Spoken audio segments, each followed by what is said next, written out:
Hi there, welcome to the Gardens and Graveyard channel. My name is Charisma and today we're in the backyard and we're going to take out a butterfly bush. It's going to be a little bit bittersweet. It's actually my favorite butterfly bush, but it is rotting on the bottom and it is crowding like the line of shrubs that it's in. It's just no longer fitting in its space. So I'm actually going to take some hardwood cuttings and hope that they take. So I might be able to propagate it and have this particular butterfly bush somewhere else in the garden come spring. But we've cut it back, we've tied it up, we've shored it up, we've propped it, we've done everything that we can to keep it limping along. This year it had like 4 blooms on it and they're second story blooms, and it's time to just say goodbye and let it go. All shrubs and trees have a lifespan, and I think we just got to experience the last 5 years of her life, and it was really great, and I'm grateful for it, and I hope that I can propagate more. We're also considering this butterfly bush that's right behind me. We can't quite make the decision on this one just yet. It struggles every year. Some years worse than others with earwig mostly, and then it has all these holes all over it. It looks just absolutely terrible. And then some years it looks really fantastic. It always blooms really, really well. So we're just not ready to make that decision. Butterfly bushes in my garden typically get cut back in March, and we just cut it back to the first bit of growth on it. And because these were already old and established, they're already like 3 feet tall before I can even, like a barren stem, before I can make my first cut. So I never get to cut them all the way down. So they always end up above the garage. And so the blooms are way up high, which is fine because it's in the back of the garden and I get to enjoy them. But yeah, we're considering reworking this area next year, but we're just gonna marinate on that and think about it a little bit more before we take this one out. But across the way, this direction, directly across from it, there is a butterfly bush there that needs to be cut out. And you can see, you can't really tell which shrub is the butterfly bush because there's so much going on. So that's what we're gonna do today. All right, so this, you could see the seed heads of the butterfly bush, and you can kind of see, like, there's the tip of our greenhouse and our house, and you can see how tall this is. And it's kind of growing over my rhododendron, which can take shade, but it doesn't like to be restricted in airflow, and I tend to get rust on these.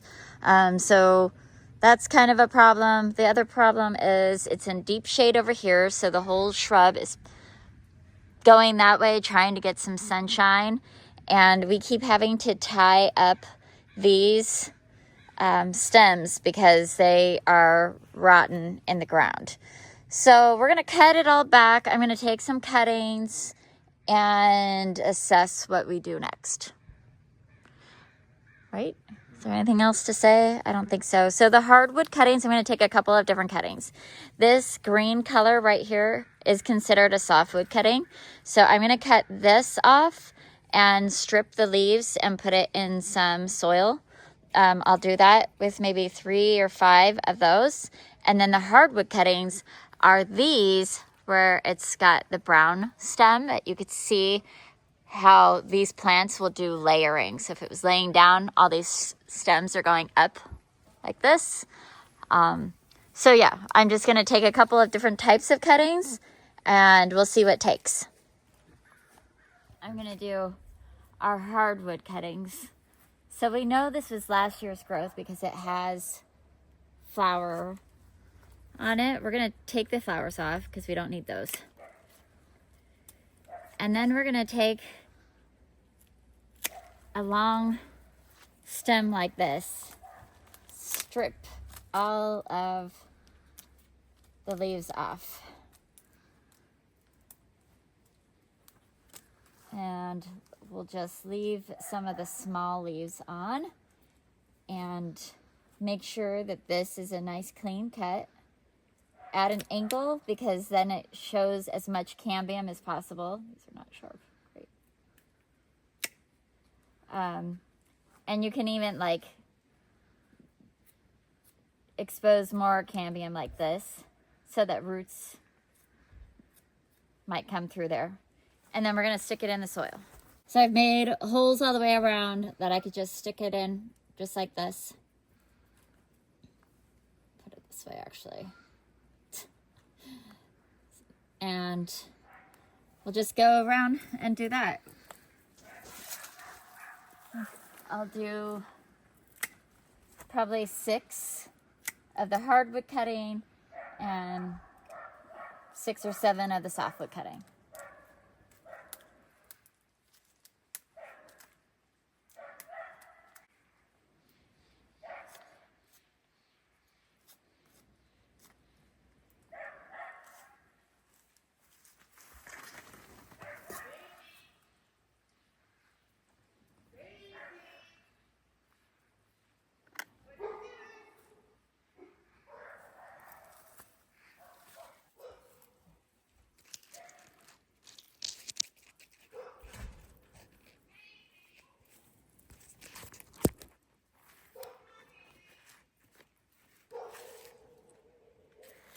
So this came through last year.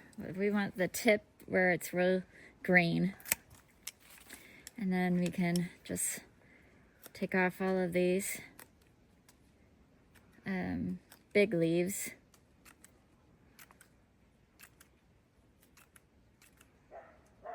And then cut a couple in half. Oops. So that there's not as much leaf canopy to uphold.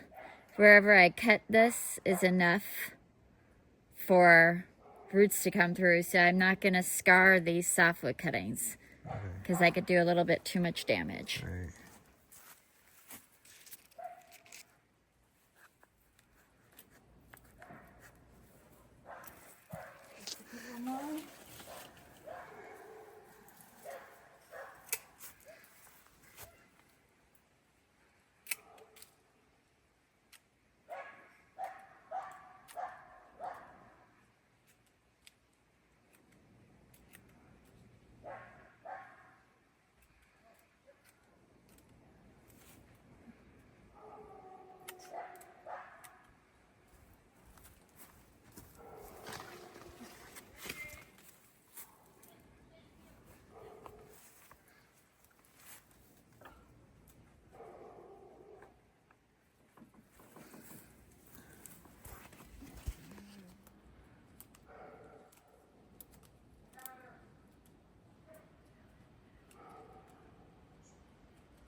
And there we go.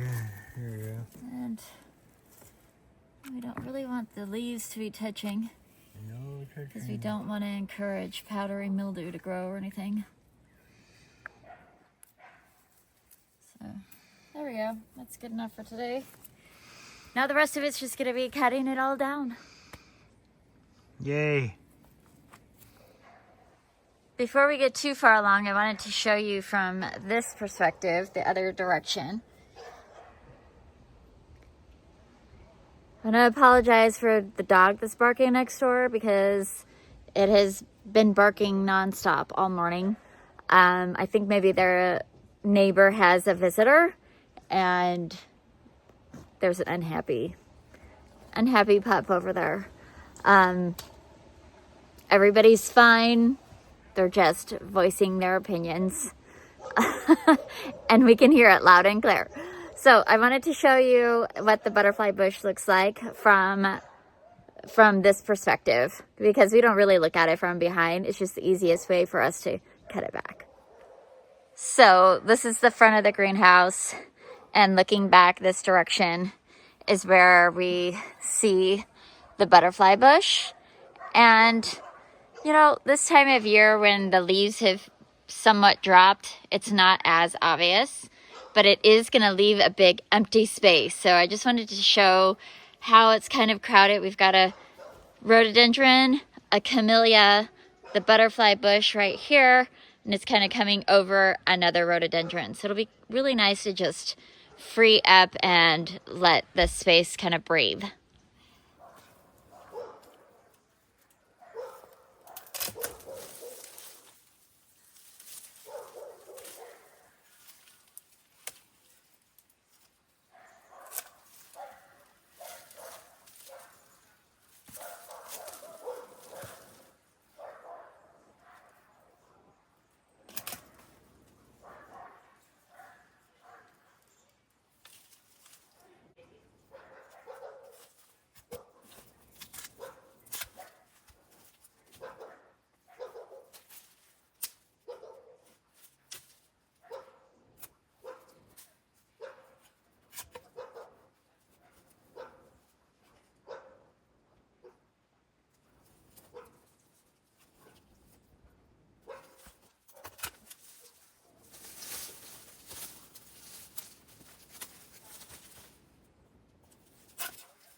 That crazy next to your over.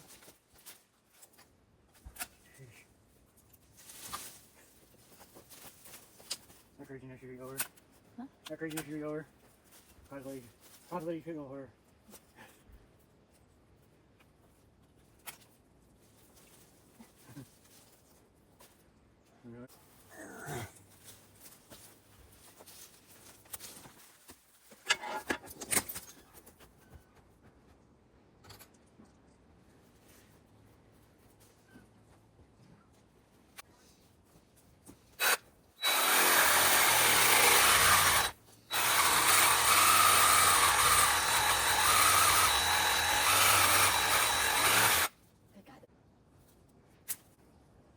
So I'm wondering if we cut this all down to like good growth here, dig it up, and plant it somewhere else. Okay, that's fine. Where's your age?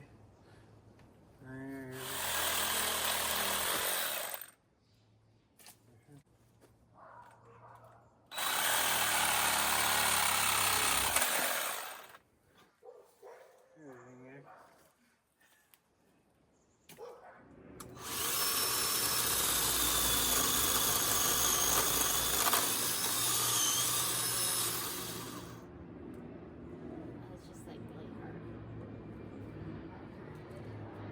It's so old and dead.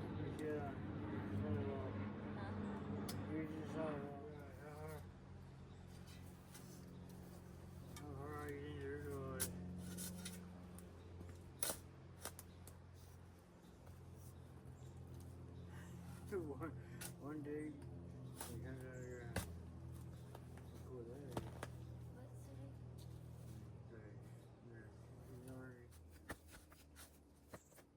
Nice to meet you. It was great to hear.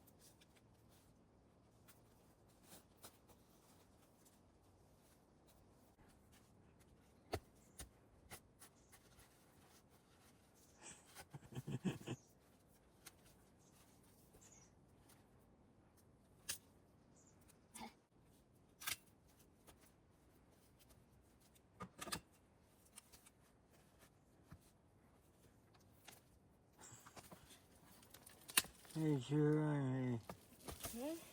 Cheer her on.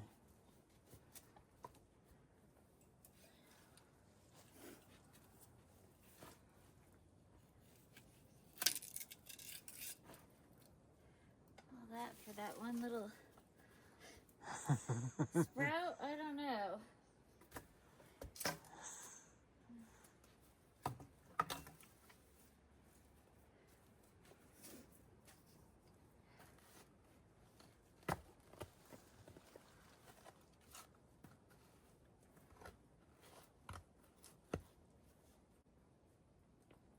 Then you 3.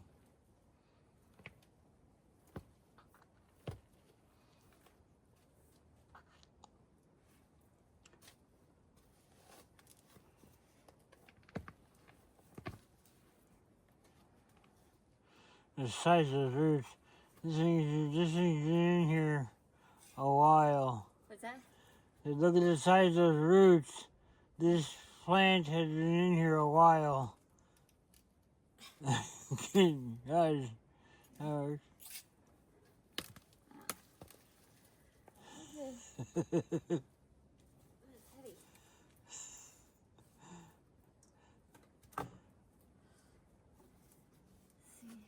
guy goes. 3.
There we go. I'm gonna fill this hole back in so it won't hurt anybody.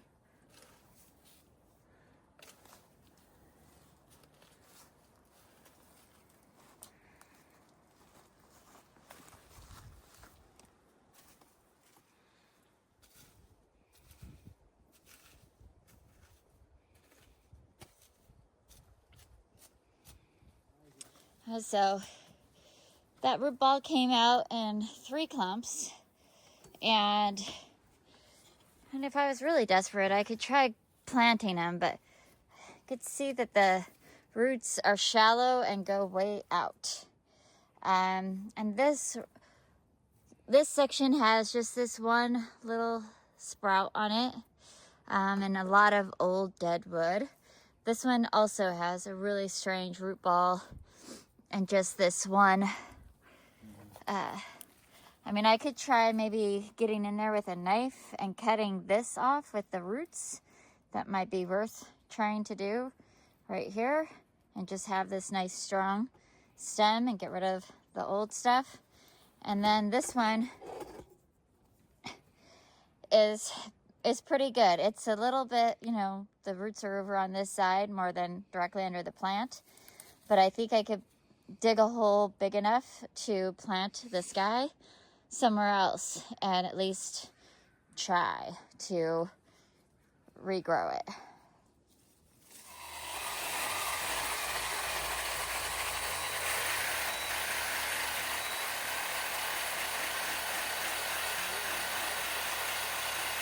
Oh yeah. You got them surgical with everything, honey. We'll see. You're surgical. Surgical days.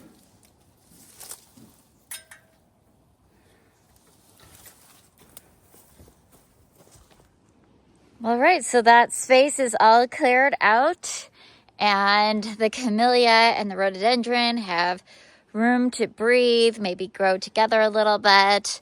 We'll be removing this escallonia later in the winter, which means there will be a lot more sun coming this way, so they can fill in this pocket really easily. So here it is from the other direction. you can see we've been really pruning on that rhododendron. One, to get through between the fence and the rhodie, but the other side just doesn't grow that great because the butterfly bush was there. And so now the camellia can fill out on the back side, the rhodie can fill out on the other side and kind of fill in that space. We won't need to plant anything there. It can just, like, they can all just have some room to spread out a little bit. So let's go ahead and take a look at the cuttings. We do have a little bit of a pile there, but most of it got taken into the very back. And I saved this clump directly from the ground. There's some good, strong sprouts here. We'll go put this down in the ground by the creek someplace. And then I took these cuttings. I took 4 hardwood cuttings and 6 softwood cuttings. 2, 3, 4, 5, 6, 7, 8. Oh, well, whatever it was. 4, maybe I did 4 of each. And they're just in soil, and we'll just see how they go. And then I got a good amount of roots off of this piece. So I put some Biotone's starter fertilizer in this soil and planted this baby. Could I cut it down to here where this first growth is? I absolutely could. But I'm just going to leave it like this with a couple of growth points on it and hope for the best. These two I will put in a protected space so they don't get too waterlogged, too cold in the winter. And this one we'll just put in the ground and wish it luck. In the spring, we'll handle this butterfly bush. We'll certainly trim it back as it needs to be. And then we'll assess and decide on what we're going to do with it, if we're going to keep it or not. But essentially what happens is you cut it back to the first bit of green growth right here. And I would take out this whole stem. But then you see that this little piece, all these like little sprouts all over this, it like has this firework effect. And then it's all just dead wood below. So it's just like, it just might be time to let it go. I don't know. Neither one of these butterfly bushes have produced any babies from seed or sprouts or like anywhere. I've put them in my compost pile. I've left them on the ground. I never see them regrow like the cut stems. We never have to pull babies at all. So even though I didn't plant them myself, I can vouch after 7 years that these butterfly bushes are sterile. They are not reproducing. They are not the invasive variety. So I feel good about propagating this dark amethyst colored one. If we end up removing this one, I will not be propagating it. It's just an old-fashioned, like, I don't know. It doesn't speak to me in the way this dark purple one does. It's so unique. I never see it. If I want just a regular everyday purple butterfly bush, there's many varieties out there that are sterile that I can get my hands on, and I could put it somewhere else in the garden. So if we remove this, I could just replace it with something else later. The dark purple one, I wanted to try to reproduce because I loved it so much. So that is going to be it for today's video. I hope you enjoyed it. I hope you're celebrating your life, and I'll see you in the next video. Bye.